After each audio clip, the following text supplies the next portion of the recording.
말씀에 인생은 너무 허무하다 장탄식을 합니다. 누가요? 다윗이 누굽니까? 인생살이 하면서 실패를 거듭하고 날 낙심할 일만 많고 그래서 재미도 없고 그렇게 산 사람이 아니라 자신의 손에 권력과 부를 다 쥐고 있는 바로 이스라엘의 왕 다윗이 인생이 허무하다고 탄식을 하고 있습니다.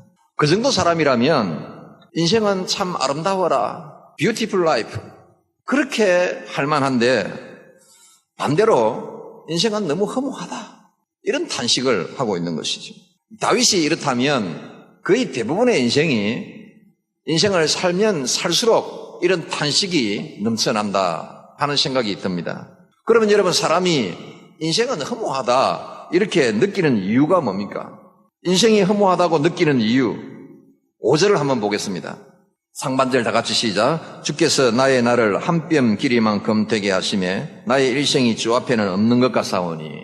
다윗이 인생은 참 허무하다 그렇게 다 누려보고 다 가진 사람이 그렇게 말하는 데는 두 가지 이유가 있어요. 첫째는 인생이 너무 짧다.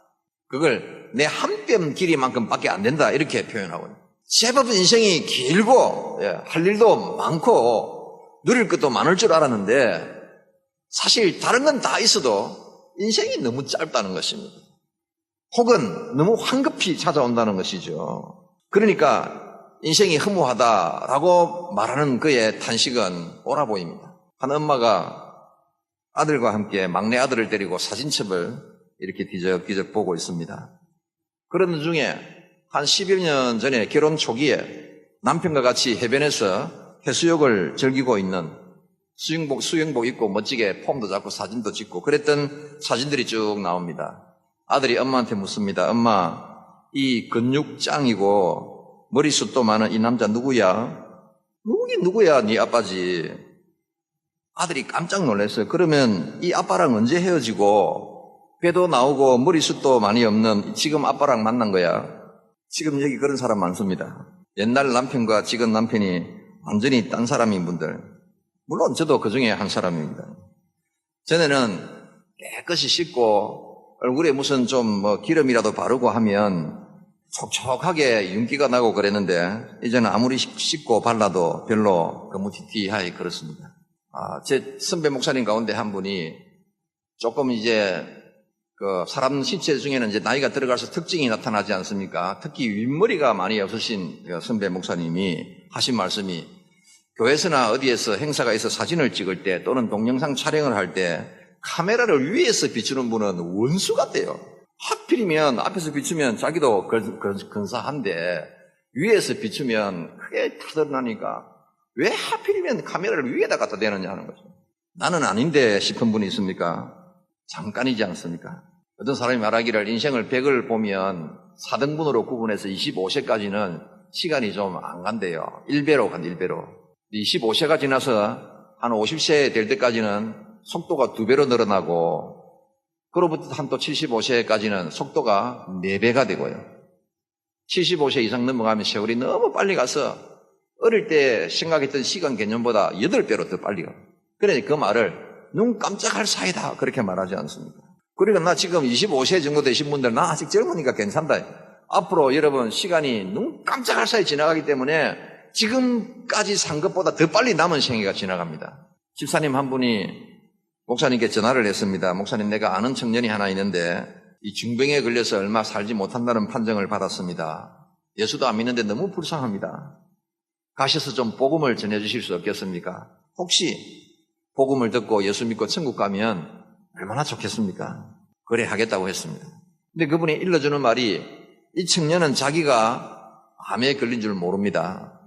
가족들이 그냥 입원시켜놓고 속에 혹이 하나 있는데 그 떼내면 금방 회복될 거라고 말했기 때문에 자기 그런 줄 안다는 거죠.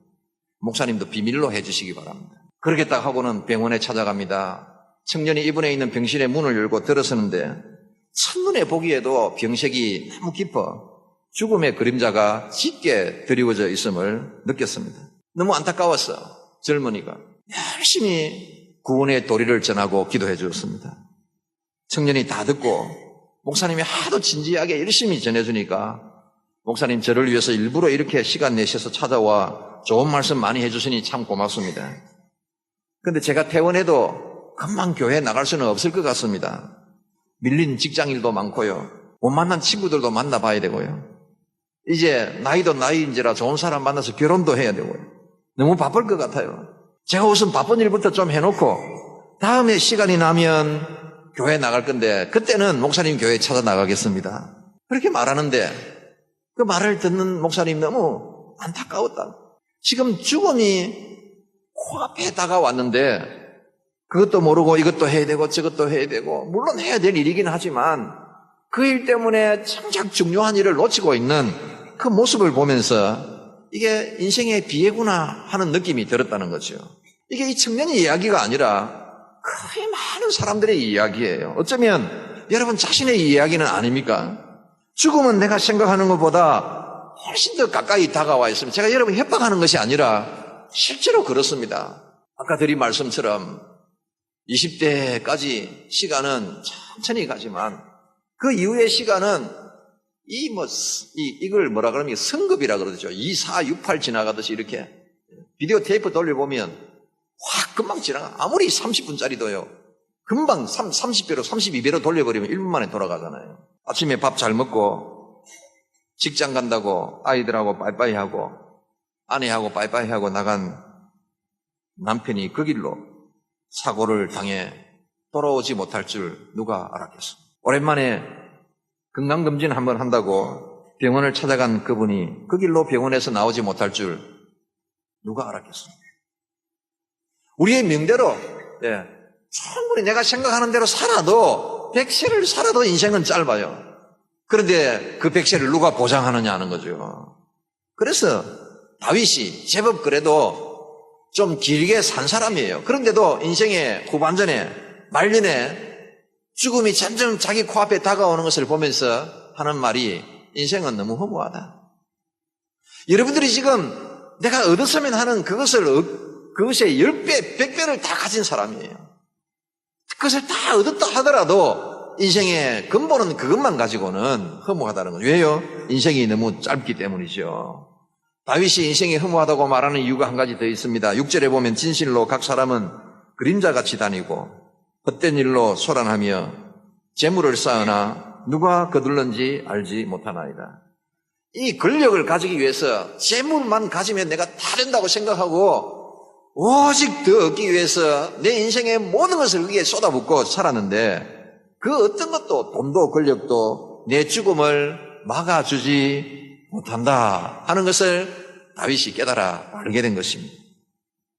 보통 사람들은 인생을 살아가면서 내 인생을 문제를 해결하고 복되게 하고 행복하려면 권력을 가지고 돈을 가져야 한다는 사실에 대해서 일찍 눈을 뜹니다. 그리고 그것을 얻기 위해서 모든 것을 다 쏟아붓습니다. 다윗이 하는 말이 뭡니까?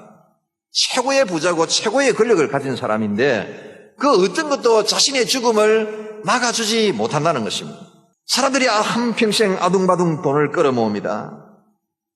물론 그렇게 해야 되지만 그 돈이 내가 필요로 하는 것을 다 채워줄 수 있다고 생각하면 오산입니다. 그것이 내 인생의 문제를, 내 인생의 허물을 해결해 줄 수 있다고 생각하면 오산입니다. 죽음 앞에 와보니까 내가 생각한 것보다도 훨씬 그 돈은 아무것도 아니더라는 것입니다. 실제로 여러분 죽음 앞에 서면 그 돈은 아무짝에도 쓸모없는 것입니다.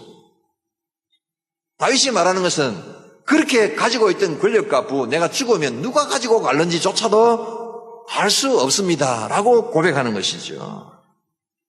그러니까 내 평생을 다 쏟아부어서 기껏 가진 그것이 가지지 못하는 사람도 있지만 가졌다 한들 이게 누구 건지조차도 모르는 거예요. 그러니까 다윗이 인생이 허무하다고 하는 것입니다. 어느 의대생이 해부학 실습 시간을 맞았습니다.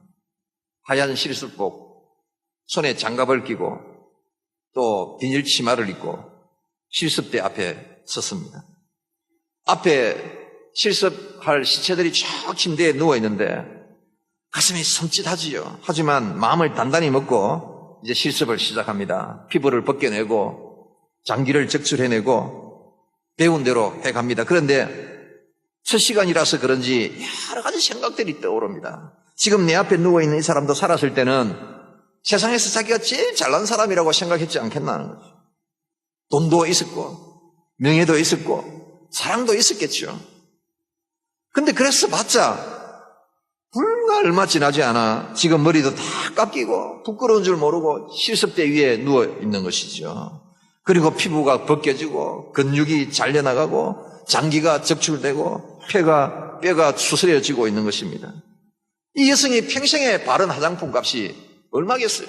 근데 그래서도 그가 가지고 있던 것들이 그의 죽음을 막지 못한 것이죠.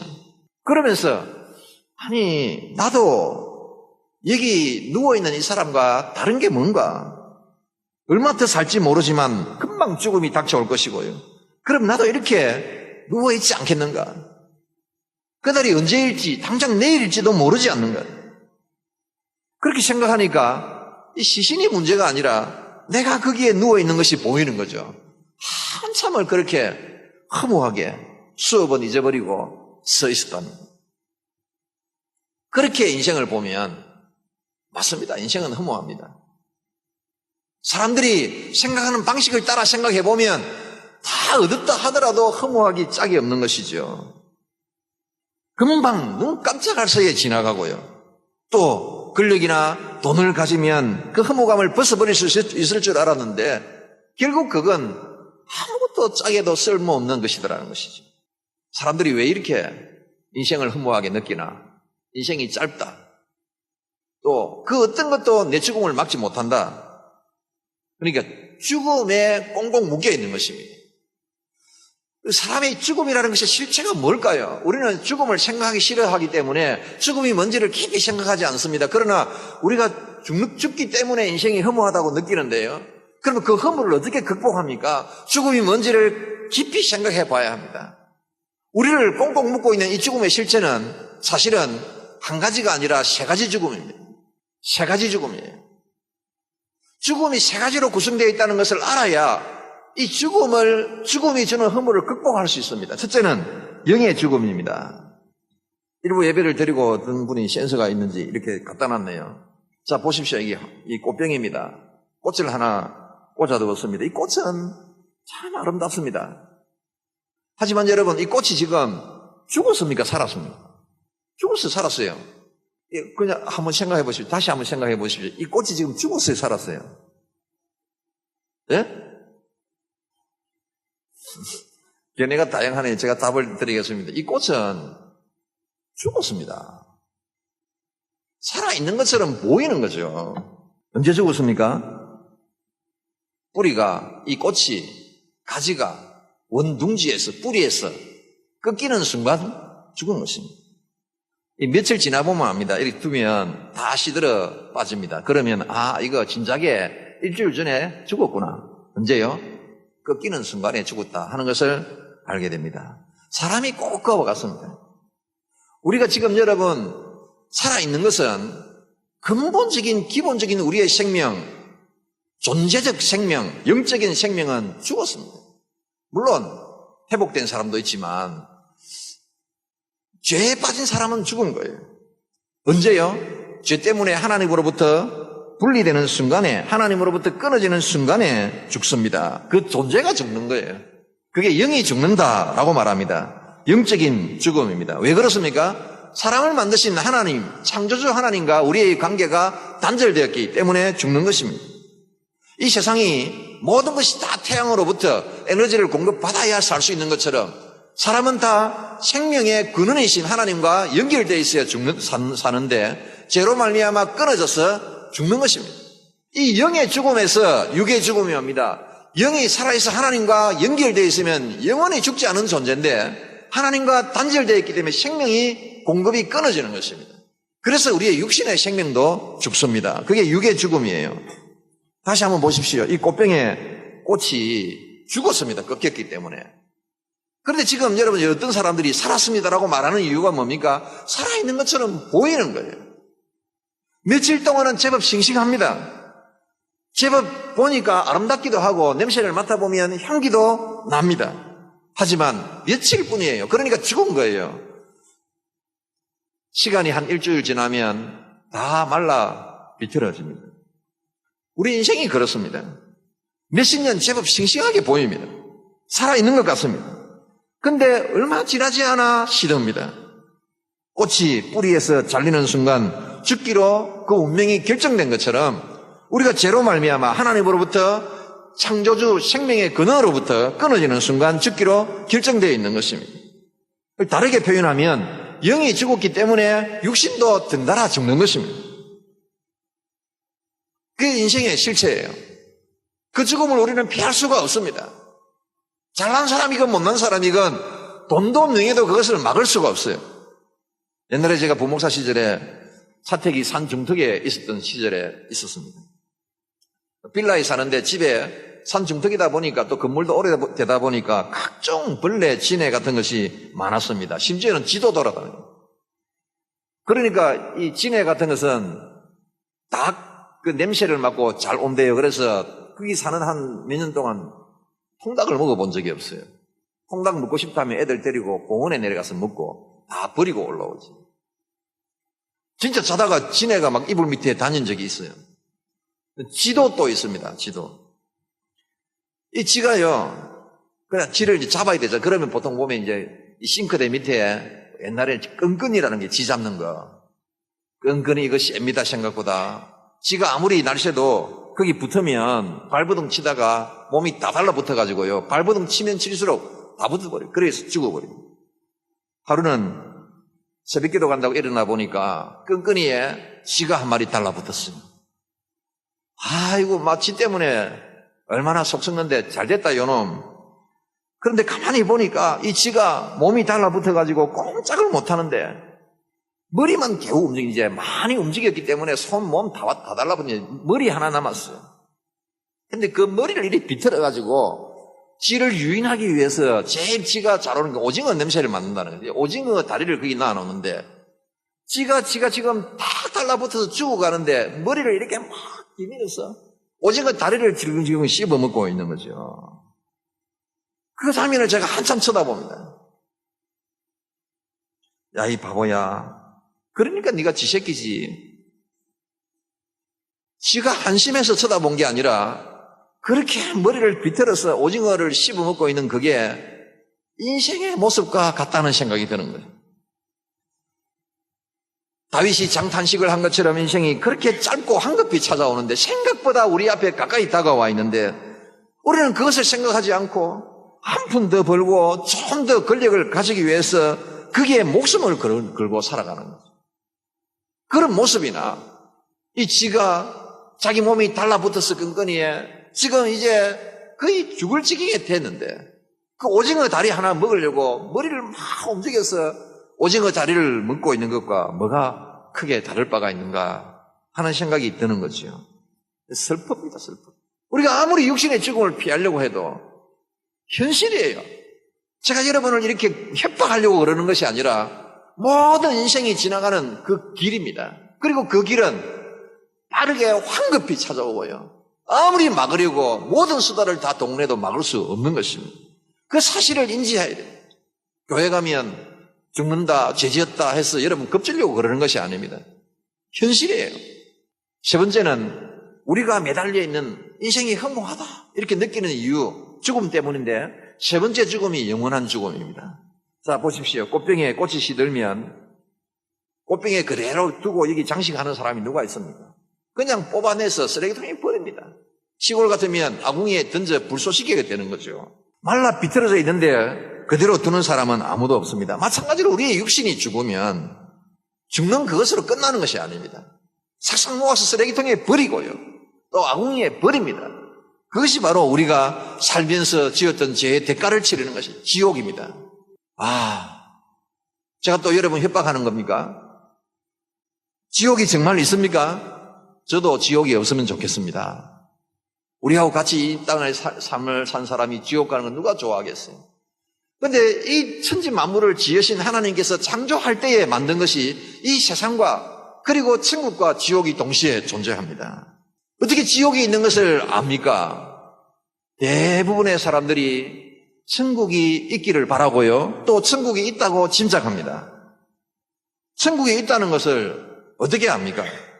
사람들이 직감적으로 그렇게 느끼는 거죠. 그래서 사랑하는 사람이 다 죽으면 좋은 곳에 갔을 것이다. 그렇게 믿잖아요.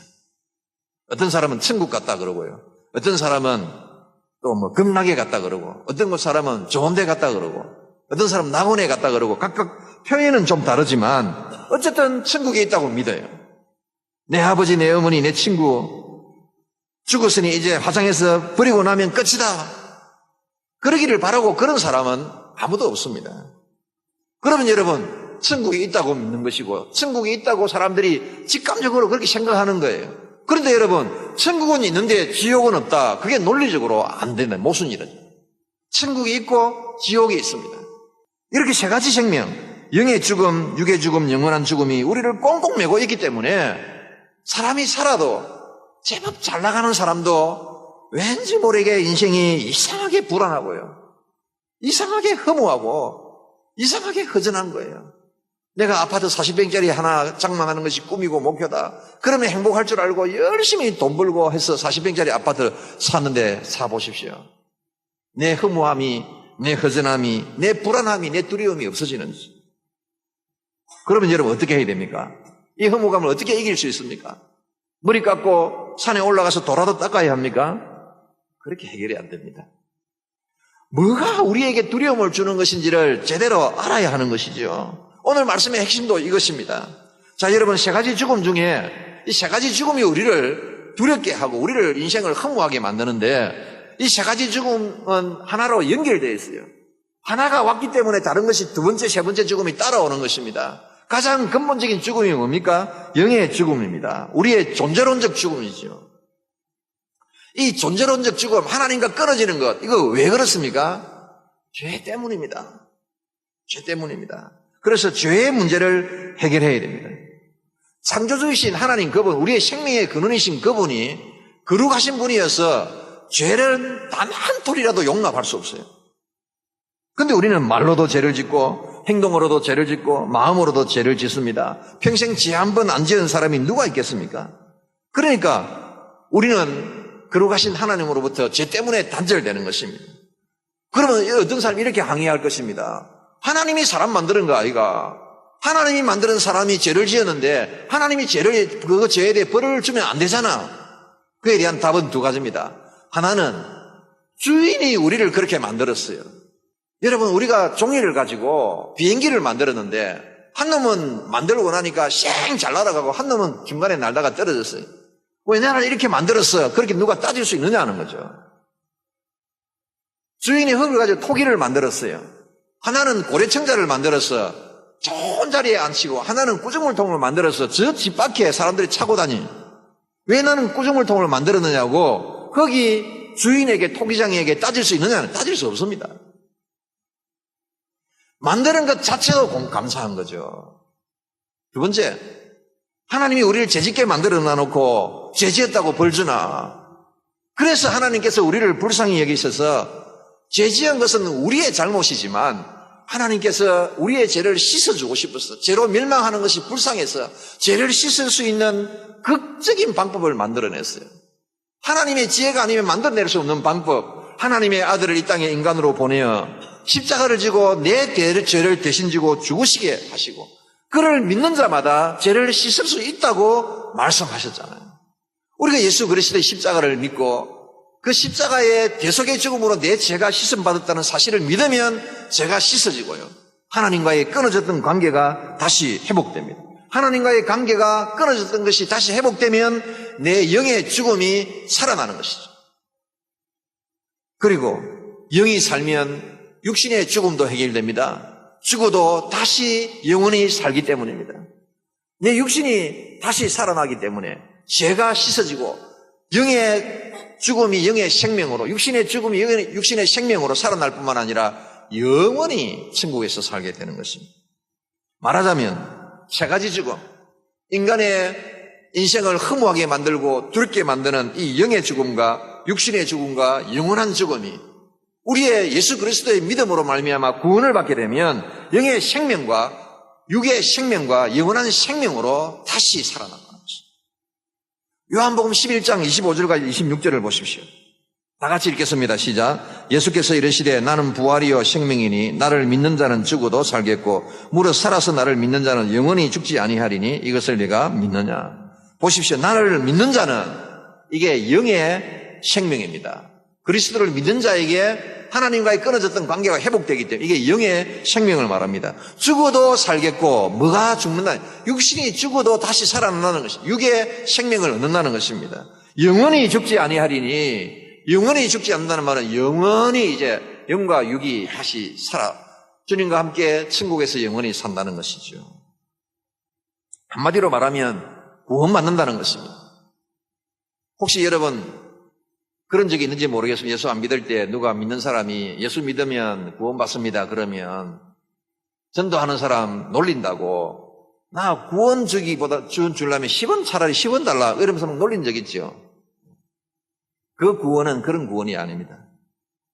구원은 인간이 매여 있는 이 세 가지 죽음에서 벗어나서 늘 불안하고 허무하게 살던 사람이 세 가지 생명을 얻어서 기쁘게 당당하게 의연하게 살아갈 수 있게 되는 것, 그것을 구원받는다고 하는 것이죠. 그러면 여러분 왜 구원을 마다하겠습니까? 오늘 이 자리에 계시는 분들 다 예수 믿는 사람 모였는데 웬 구원론이냐? 믿어도 확실하지 않게 믿는 사람들, 내가 믿는데 뭘 믿는지도 모르고 사는 교회 다니는 사람들이 들어 있습니다. 이 무더위가 다가오는 이 여름철을 앞두고요. 우리의 신앙의 문제는 뭘까 고민하다가 어려운 데 있는 것이 아니라 간단하고 기본적인 것을 우리가 예사로 생각하는 데 있다. 그래서 자꾸 신앙의 기본 개념을 제가 한번 설교를 하려고 합니다. 오늘 구원에 관한 것입니다. 구원에 대한 확신이 없기 때문에 인생이 허무하다 그러니까 맞다 막 그러면서 따라가는 것입니다. 그래서 그 허무를 해결하려면 어쨌든 간에 남보다 더 있어야 된다고 생각하고 신앙생활보다 더 가지는데 더 목을 메고 살아가는 것입니다. 그러나 여러분 우리의 인생의 실체가 무엇인지를 좀 더 깊이 생각해 보자는 것이죠. 얼마 전에 호스피스 병원에서 중년의 성도 한 분이 세상을 떠났습니다. 아직 중년인데 췌장암 판정을 받고 채 5개월을 못 살았다고 합니다. 마지막이 다가오던 그런 날에 이분이 곁에서 슬퍼서 눈물을 흘리고 있는 아내에게 힘겹게 입을 열었습니다. 여보 울지 마. 찬송을 좀 불러줘. 저 높은 곳을 향하여 그 찬송 좀 불러줘. 그리고 이제 나 좀 기쁘게 보내줘. 그 말을 듣고 둘러선 가족들이 이제 찬송을 부르기 시작합니다. 근데 참 놀라운 일이 벌어졌습니다. 이분이 입도 열기가 힘든 분이 힘을 내서 박수를 치고요. 찬송을 따라 부르기 시작합니다. 내 주여 내 발붙드사 그곳에 있게 하소서. 그곳은 빛과 사랑이 언제나 넘치옵니다. 제가 여러분 협박하는 것입니까? 모든 사람들이 동일한 마지막을 맞이하게 될 것입니다. 이 찬송은 그 마지막 순간에 내 영혼의 주인이신 하나님 앞에 당당하게 내 영혼을 맡기는 것입니다. 그렇게 떠날 준비를 마치고는 아내에게 이제 작별 인사를 합니다. 여보, 나 지금 가도 괜찮은데 당신은 어때? 아내가 여보, 내가 이제 당신 그렇게 힘들어하는 거 보기도 너무 힘들어. 이제 좀 평안히 눈을 감아도 돼. 먼저 가 있어. 내가 뒤따라갈게. 나를 기다려줘. 사랑해요, 여보. 남편이 나 먼저 갈게. 그럼 여보, 너무 사랑했어. 그리고 길게 포옹을 마칩니다. 여러분, 이 일이 나중에 나에게는 닥쳐오지 않은 일, 한참 때가 다가올 일인데 미리 무슨 그런 걱정을 하겠어. 그래야 될 이야기 같습니까? 금방 우리 앞에 그런 현실이 다가옵니다. 그 자리에 가족들, 다른 가족들과도 다 한 사람 한 사람 길게 포옹을 하고 마지막 작별 인사를 한 그는 고단했던 인생을 마치고 천국으로 가는 여행을 떠났습니다. 가장 평화롭고 가장 위험 있는 모습으로 안구를 기정해서 두 사람에게 빛을 던져주는 사랑의 흔적을 남기고 떠나갔습니다. 이런 죽음은 다 맞이하는 죽음이지만 아름답다 못해 위대하기까지 하지 않습니까? 어떻게 그 마지막 죽음 앞에서 손뼉을 치면서 갈 수가 있습니까? 모든 사람이 다 안 가리고 벌벌 떠는 그 죽음을 어떻게 손뼉 치면서 찬송하면서 맞이할 수 있습니까? 죄의 문제를 해결받은 것입니다. 구원받은 것입니다. 구원받은 사람에게 더 이상 죽음은 공포가 아닙니다. 이 땅에서 천국으로 옮겨가는 이사이고요. 이 땅보다 천국이 더 좋은 줄 알기 때문에 손뼉 치면서 찬송 부르며 가는 것입니다. 여러분은 어떻게 준비되셨습니까? 마지막 순간에 벌벌 떨지 않을 자신이 있습니까? 그것이 중요합니다. 성공은 무엇입니까? 사람들은 다 성공하기 위해서, 성공을 붙잡기 위해서 바쁘게 아둥바둥 살아가고 있지만 진짜 성공은 마지막이 당당하고 의연해야 합니다. 유럽의 어느 공동묘지 팻말에 이렇게 붙어 있습니다. 오늘은 너, 내일은 나. 이것이 인생의 현실입니다. 진짜 성공은 그 마지막 순간에 당당하고 의연하게 기뻐하며 맞이할 수 있어요. 죽음을 앞둔 말기암 환자들이 밤이 되면 잠을 못 잔다고 합니다. 대개가 그렇다고 합니다. 낮에 곁에 사람들이 있을 때는 좀 마음이 편안해 잠을 이렇게 청하고 잠을 자는데요. 밤에 사람이 아무도 없을 때는 눈을 감기를 힘들어 한대요. 왜냐하면 눈 감고 나 혼자 아무도 옆에 없을 때 혼자 그 무서운 길을 가야 한다 이렇게 생각하니까 무서워서 눈을 못 감는 거예요. 잠이 못 드는 거죠. 그러다 결국 임종의 순간을 맞으면 예외 없이 손을 이렇게 내민다. 내 손 좀 잡아달라는 거죠. 이 무섭고 외로운 길을 나 혼자 가기가 너무 무섭다는 것입니다. 그런데 마지막 그 순간에 손을 잡아달라고 손을 내밀면 명색이 간병원이라는 사람도요. 그냥 뒤로 슬금슬금 뒷걸음을 친다고 합니다. 왜 그렇게 합니까? 사람이 마지막 숨이 넘어가는 순간에 속에 있던 병문이 확 쏟아져 나온다. 이런 말을 듣기도 하고요. 사람이 숨이 넘어가는 순간에 그 옆에 있으면 이 사람 잡으러 왔던 귀신이 나도 같이 잡아간다. 이런 말도 있고요. 그러면 도망을 간다는 것이죠. 그럼 죽음을 맞이한 그 사람 얼마나 무섭겠습니까? 마지막 말씀 하나 더 드리지요. 어느 자매님이 다른 사람 사는 평균 인생을 다 못 살고 좀 일찍 또 세상을 떠납니다.